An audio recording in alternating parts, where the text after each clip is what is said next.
Please subscribe Tito Manny Vlog.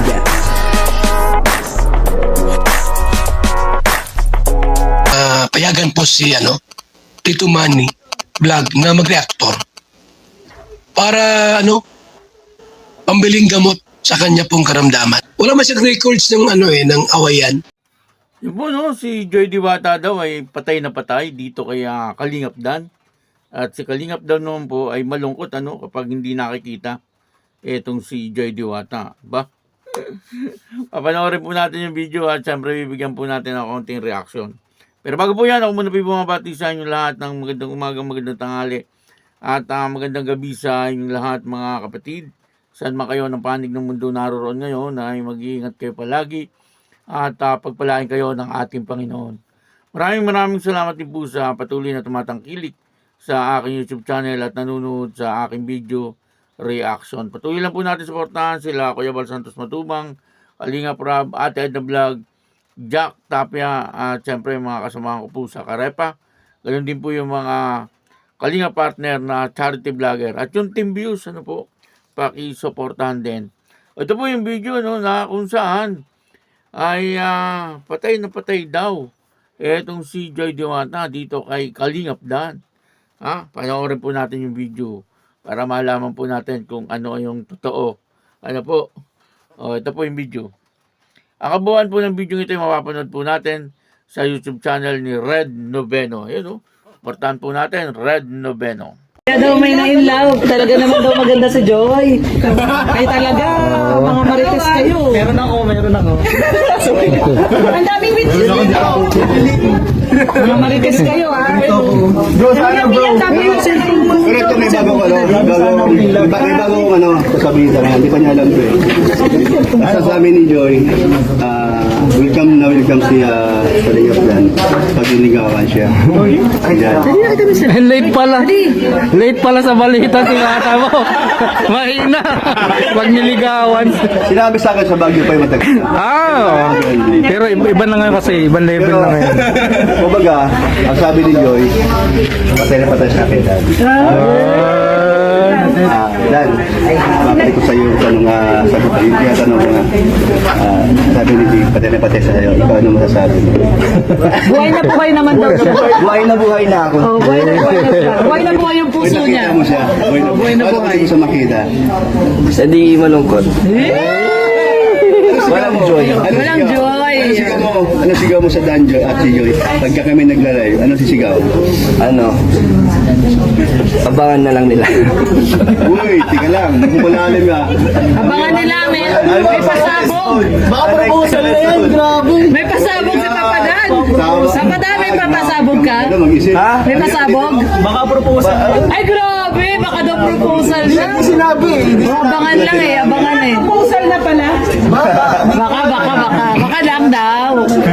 Nahiya to rin si Papadan. Ganyan naman lagi yan. Biglang mag-walk out. Hindi, ganyan si Papadan. Pag wala nang masagot, biglang naglalakad na malayo. Wala na sasabihin. Hindi niya na alam Hindi niya na malaman. Surprise baka masabi. Hindi na sabihin ako. Nasabihin daw. Ito nga, Team Blocks kayo na kapasalamat sa iyo, sa iyong pabahay na tuloy-tuloy, no? So, anong kasunod o anong plano? May panglima na. May panglima na agad. Pero hindi ganito kalaki. Tama lang. Sakto lang. Kanino yung kay Mama Gemma na? Okay. Kailan Manilin. May sponsor mo. Kay Manilin. Kaya yun yung sayon ng babae. Ingat. Kay Mama Gemma daw. Wala pang lupa. Kay Lupa na. Lagyan niya na kasi naging damo na. Palabiro yan. Naging damo na. Kami na kasi lupa. Bye-bye. Bye-bye. Napanood po natin yung video, no? Ito po ay noong ribbon cutting, doon po sa pinagawang bahay ni Kalingap Dan, napakaganda po ng bahay, sana all. Sana all, na talagang napakaswerte, ng mga nagiging beneficiary ng Kalingap, Kasi yun, kagaya nun, talagang isang buong bahay, ang ipinagawa ni Kalingap Dan, para doon sa kanyang beneficiary at hindi po basta-basta bahay. Talagang masasabi natin na maganda talaga yung bahay, yung mga simpleng tao lang, yung mga nagtatrabaho lang dito sa atin, sa Pilipinas ay minsan ay talagang nahihirapan po magpagawa ng bahay, ano, kahit po yung mga nasa abroad na, ano po, minsan pag-uwi po nila talagang wala po silang ipon. At talagang yung kung ano po yung pag-alis nila yung bahay nila ay ganun pa rin pagbalik nila. Ano po. Kaya napakaswerte talaga ng nagiging beneficiary ng Kalingap na napapagawa po ng bahay, ano. Kasi hindi naman po kubo lang yung pinapagawa ng Kalingap. At tulad po nitong pinagawa ni Kalingap Dan, ano, talagang napakalaking bahay, ano po, at napakagandang bahay. At yun na nga po, no, dito ay nagkikwentuhan itong sila Kalingap Dan, ano po. At nandun din sila Kuya Brooks at si Red Noveno, ano po, at talagang nagkakantsawan po sila, no. At sabi nga po ni Kuya Brooks ay kapag daw po nanligaw itong si Kalingap Dan kay Joy Diwata, ay talagang open na open naman daw po, ano. May nangantsaw, ano po, parang late na sa balita.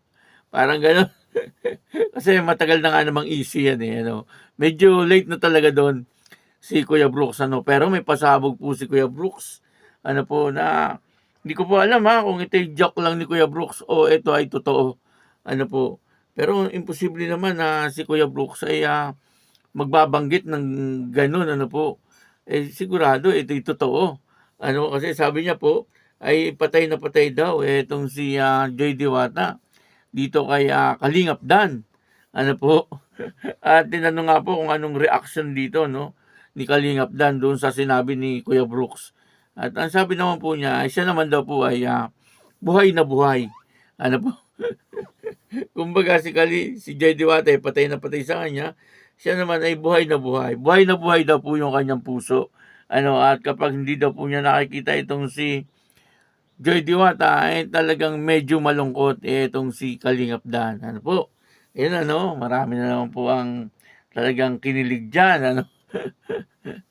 Nakakatuwa, ano po, pag nakakarinig po tayo ng mga ganyan, ano, tungkol po sa Danjoy, ano, kasi yan po talagang inaabang-abangan natin, ano po, na talagang itong dalawa ay magkaroon talaga ng magandang relasyon. Pero sa tingin ko meron na. Ano po, meron na talaga, ano. Kaya lang, siyempre, yun na nga, no, sabi ay walang aminan, kaya wala pa pong umaamin. Ano, pero po, marami na nagsasabi na talagang etong dalawa ay talagang meron ng relasyon, ano po. Kaya lang, siyempre, hindi pa po nanggagaling mismo sa kanilang mga bibig, ano. Hindi pa po sila nagkikwento o kaya hindi pa po sila umaamin. Kaya siyempre, medyo tayo ay nagdadalawang isip pa, no? Parang meron, parang wala. Parang ganun. Pero kung titingnan po natin yung kanilang mga kinikilos at yung kanilang pananalita ay talagang sa tingin natin, ano po, ito po sa sarili ko lang na opinion or obserbasyon, ano po, na talagang sa tingin ko meron na, ano po, naghihintay na lang ng tamang oras para silang dalawa ay umamin. Ano po, kaya yan ang aabangan po natin.